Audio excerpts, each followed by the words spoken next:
Welcome back to Teshkid FX for another Quant price prediction update, and in this video I'll be giving you a price prediction update on Quant, which has continued to hold above a key area of support at around the $147.9 mark, and at the time of this recording we are also trying to battle out the 20-day MA here on the 4-hour chart, which is now acting as resistance. And before I get further into the technical analysis, first give this video a thumbs up, subscribe to the channel, and also check out the channel membership. And allow me to start the video here on the 4-hour chart by first giving you a recap of what has been happening, where you can see that Quant, after making it to an all-time high, we started the bear market where we had been seeing no prices in this ABC corrective structure, which took us back to around the $40.1 mark. And after seeing the bear market low, we started a very nice bounce to the upside in a move that had been obeying the Elliot structures, where you can see that I have this Elliot structure in blue having the wave 5 making its peak at around the $229 mark, and also completing the formation of that larger Elliott wave count 1 to the upside.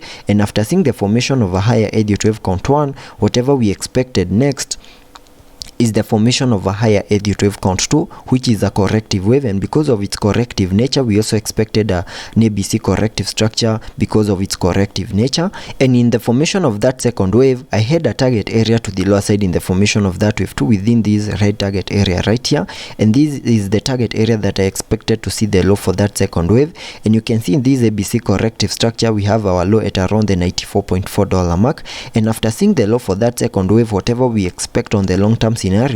is a bounce to the upside in the formation of these larger Elliott wave count 3, and sketching out a minimum target area to the upside in the formation of that wave 3 by connecting the trend based Fibonacci from the low of the first wave to the high of that wave 1, then dragging the fibs to the low of the second wave. That gives me a minimum target area to the upside in the formation of that wave 3 at the fib level 1.618, which perfectly lies at around the $397.7 mark, and that is the minimum that I'm expecting this larger Elliott wave count 3 to the upside to do. And in the formation of that wave 3, which is an impulsive wave, we also expect to see a 5-wave structure in formation within that higher Elliott wave count 3. And here on the charts you can see that I have this Elliott wave structure in red,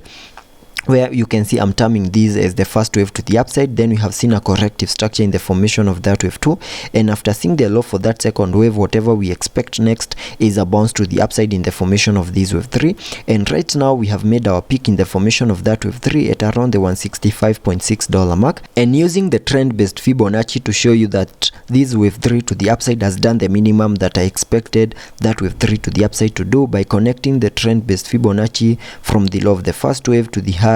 of that wave 1, then dragging the fibs to the low of the second wave. That gives me a minimum target area to the upside in the formation of that wave 3 at the fib level 1.618, which perfectly lies at around the $164.4 mark, which is a target area that we fully maximized and even pushed a little bit higher, making our peak at around the $165.5 mark. And after seeing the high for that wave 3, whatever we expect next is a bit of a corrective structure in the formation of this wave 4 before we can continue pushing even higher in the formation of this wave 5, and sketching out a minimum target area to the low side in the formation of this wave 4 by connecting the Fibonacci's from the low of the second wave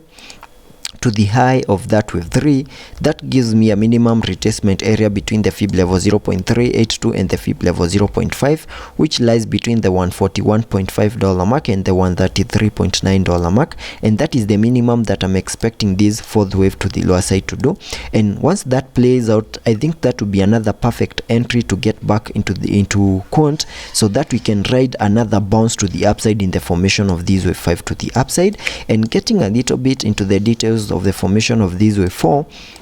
for that wave 4 to play out, we need to lose a key area of support at around the $147.9 mark. So for us to fully maximize this target area, I'm expecting a breakout to the lower side of that key area of support, and once that happens I will also be expecting to see a retest, and once the retest is in, then we can continue unlocking lower prices to fully maximize the formation of this wave 4. Then from there we can expect another bounce to the upside in the formation of that wave 5. So that is what I'm expecting here on the short short-term scenarios, but as long as we are holding above the key area of support at around the $147.9 mark, we need to also consider a move that could unlock even higher prices, where in case we see a break above the 20-day MA, find support for us to continue pushing even higher, there are chances that Quant might continue pushing even higher and maybe make a high that is above the high for this wave 3 at around the $165.5 mark. And in case that happens, then I'll be terming the new high as the high for that higher Elliot wave count 3. Then from there we can sketch out a new target area to the lower side in the formation of that wave 4, and then from there we can expect another bounce to the upside in the formation of that higher Elliot wave count 5 to the upside to complete a larger Elliot wave count 1, which is a fractal wave within the formation of that larger Elliot wave count 3. So that is what I'm expecting on the short term and also on the long term scenarios, and also taking a look at the indicators to see what movements will be supported. On the RSI, we are trading at around the 48 mark, meaning we have massive room for us to support any movements to the lower side in the formation of that wave 4. And also taking a look at the MACD, here on the MACD we have been able to print a bearish cross, and we are also seeing an increase in the selling momentum, meaning lower prices are still coming our way. So let's be patient and see how that plays out, and I'll be keeping you updated.